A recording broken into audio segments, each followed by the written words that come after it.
दोस्तों आज के इस वीडियो में मैं आप सभी के लिए लेकर आया हूं आपके BSc third year 5th semester botany के यूनिट फर्स्ट से जुड़ा हुआ topic criteria of essentiality of elements, role of essential elements. तो दोस्तों वीडियो में आगे बढ़ने से पहले मैं आप सभी को बता दूं कि जितने भी हमारे 5th सेमेस्टर के स्टूडेंट हैं और वे जल्द से जल्द 99 रुपीज़ का सब्सक्रिप्शन ले लें, क्योंकि 99 रुपीज़ के सब्सक्रिप्शन में आपको जितने भी आपके सिलेबस में मेंशन टॉपिक है उन सभी टॉपिक के वीडियो मिलेंगे, उसके पीडीएफ मिलेंगे और साथ ही साथ आपके पेपर से जुड़े हुए जितने भी क्वेश्चन हैं उनको भी मैं सॉल्व कराऊंगा और साथ ही साथ हर एक टॉपिक से जुड़ा हुआ मॉडल पेपर भी प्रोवाइड कराऊंगा। तो जिन लोगों ने सब्सक्रिप्शन नहीं लिया हुआ है प्लीज़ सब्सक्रिप्शन ले लें, क्योंकि उन्हें पूरे सिलेबस के वीडियो भी नहीं मिलेंगे, आपको बहुत सारे वीडियो प्राइवेट मिलेंगे। तो अगर आप सब्सक्रिप्शन ले लेते हैं तो आपको हर एक टॉपिक के वीडियो मिलेंगे। तो जल्द से जल्द आप सब्सक्रिप्शन ले लें।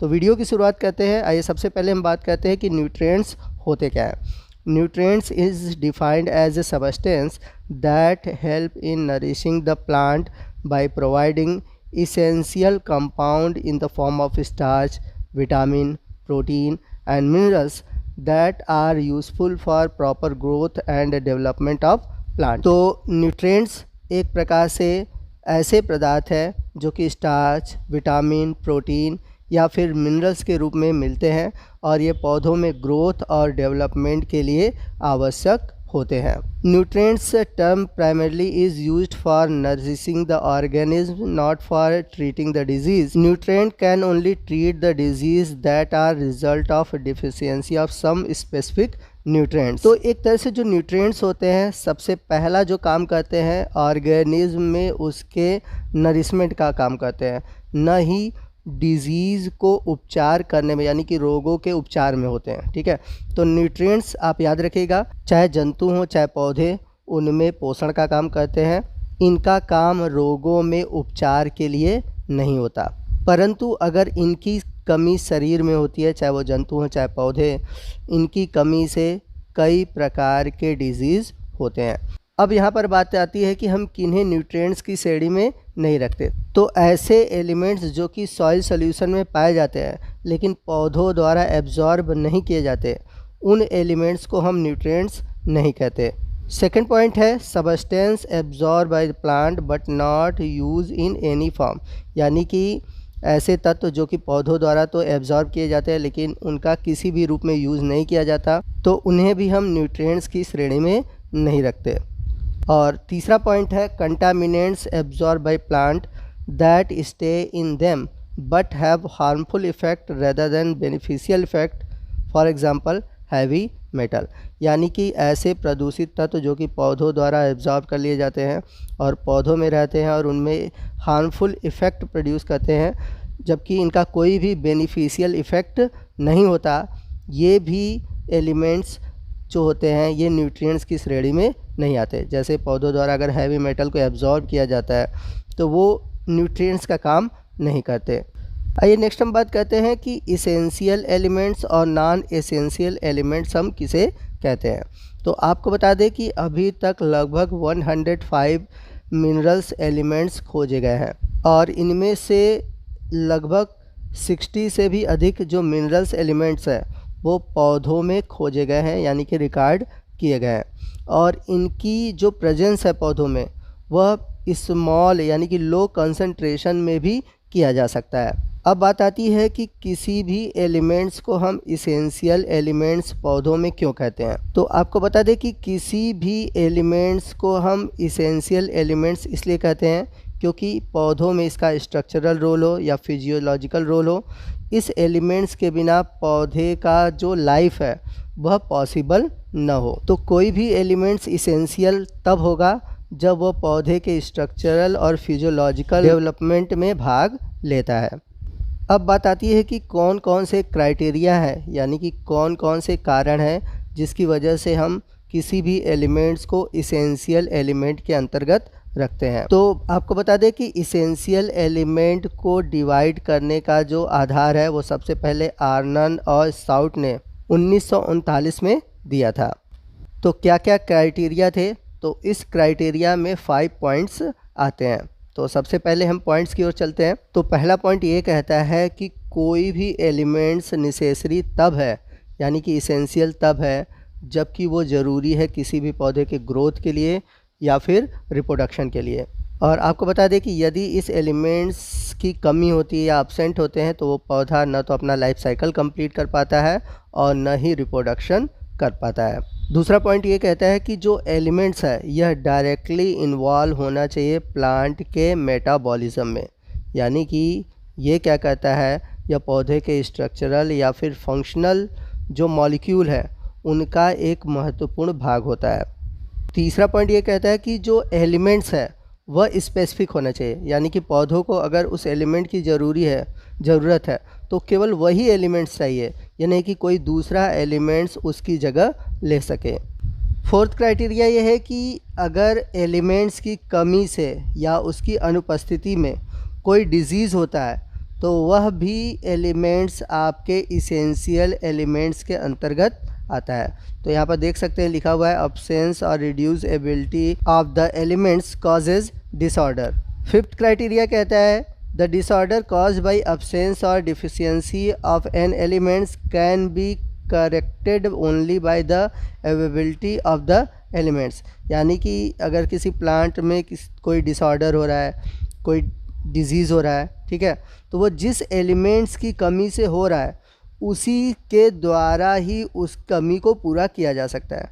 यानी कि जिस एलिमेंट्स की वजह से किसी पौधे में डिजीज़ हो रहे हैं तो जब तक उसको वो एलिमेंट्स नहीं मिलेगा तब तक उस डिसऑर्डर को दूर नहीं किया जा सकता। तो ये 5 क्राइटेरिया हैं जो कि पौधों में एसेंशियल एलिमेंट्स के लिए ज़रूरी हैं। Based upon the above criteria, 17 elements have been found to be essential for plant growth and metabolism। तो ऊपर के क्राइटेरिया को अगर देखें तो 17 एलिमेंट्स ऐसे हैं जो कि पौधों के लिए इसेंशियल एलिमेंट्स के अंतर्गत आते हैं।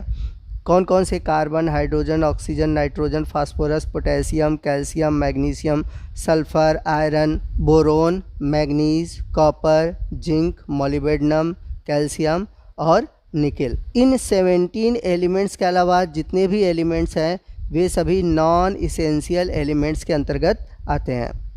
अब यदि हम बात करें इसेंशियल एलिमेंट्स के क्लासिफिकेशन की, तो ये जो 17 एसेंशियल एलिमेंट्स हैं इन्हें हम 2 कैटेगरी में डिवाइड कर सकते हैं।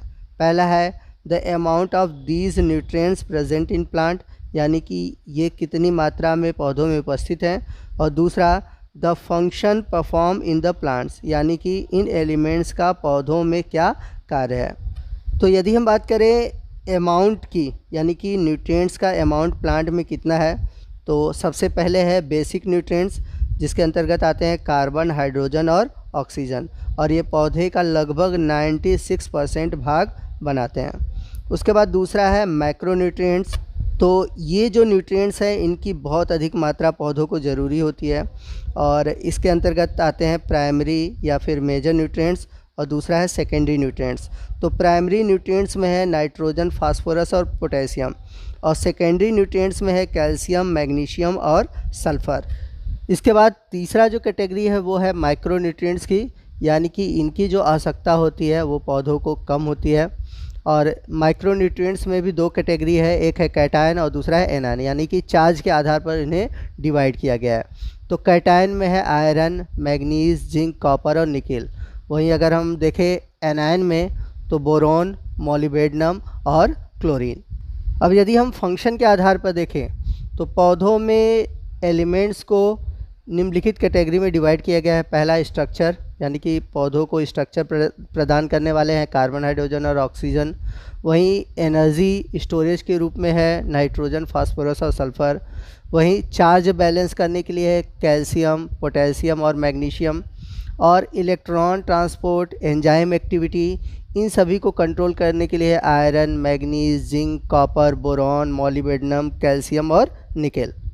तो आइए नेक्स्ट हम देखते हैं कि हम मैक्रोन्यूट्रिएंट्स और माइक्रोन्यूट्रिएंट्स को कैसे डिफ़ाइन कर सकते हैं। तो सबसे पहले हम बात करते हैं मैक्रोन्यूट्रिएंट्स की। तो जैसा कि नाम से क्लियर है, मैक्रोन्यूट्रिएंट्स मतलब कि ऐसे न्यूट्रिएंट्स जिसकी बहुत अधिक मात्रा पौधों को ज़रूरत होती है, ठीक है। तो यदि प्लांट का वेट 1 किलो है तो 1 किलो वेट में जो मैक्रोन्यूट्रिएंट्स की मात्रा होनी चाहिए वो होनी चाहिए 10 मिली मोल पर केजी। और आपको बता दें कि मैक्रोन्यूट्रिएंट्स को हम ईज़िली डिटेक्ट कर सकते हैं क्योंकि इनकी बहुत अधिक मात्रा होती है, इस वजह से ये ईज़िली हमें पता चल सकते हैं कि ये मैक्रोन्यूट्रिएंट्स हैं।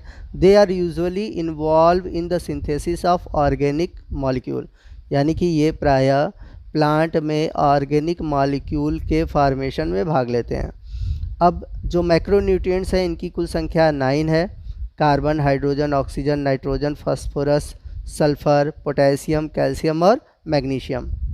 इसके अलावा आपको बता दें कि कार्बन, हाइड्रोजन और ऑक्सीजन ये प्रायः पौधों को कार्बन डाइऑक्साइड और जल से मिलते हैं। बाकी जितने बचे हुए एलिमेंट्स हैं पौधे उन्हें सॉइल से मिनरल न्यूट्रिएंट्स के रूप में एब्जॉर्ब करते हैं। अब बात करते हैं माइक्रो या फिर इन्हें हम ट्रेस एलिमेंट्स भी कहते हैं।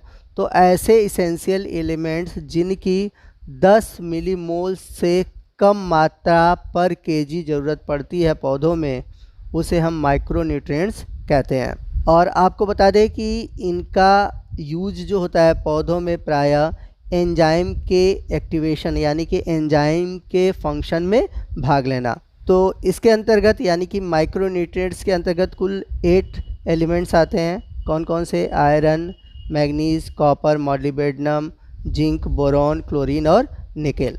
तो मैक्रोन्यूट्रिएंट्स और माइक्रोन्यूट्रिएंट्स में क्या डिफरेंस है यहाँ पर आप देख सकते हैं, और इन सभी डिफरेंस को आप नोट कर लीजिएगा। जितनी भी चीज़ें थी मैंने आपको बता दिया हुआ है, ठीक है।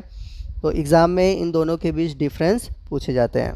तो ये था हमारा आज का वीडियो जो कि एलिमेंट्स से रिलेटेड था, जो कि पौधों के लिए बहुत ही आवश्यक थे। तो आपको आज का ये वीडियो कैसा लगा कमेंट करके ज़रूर बताइएगा।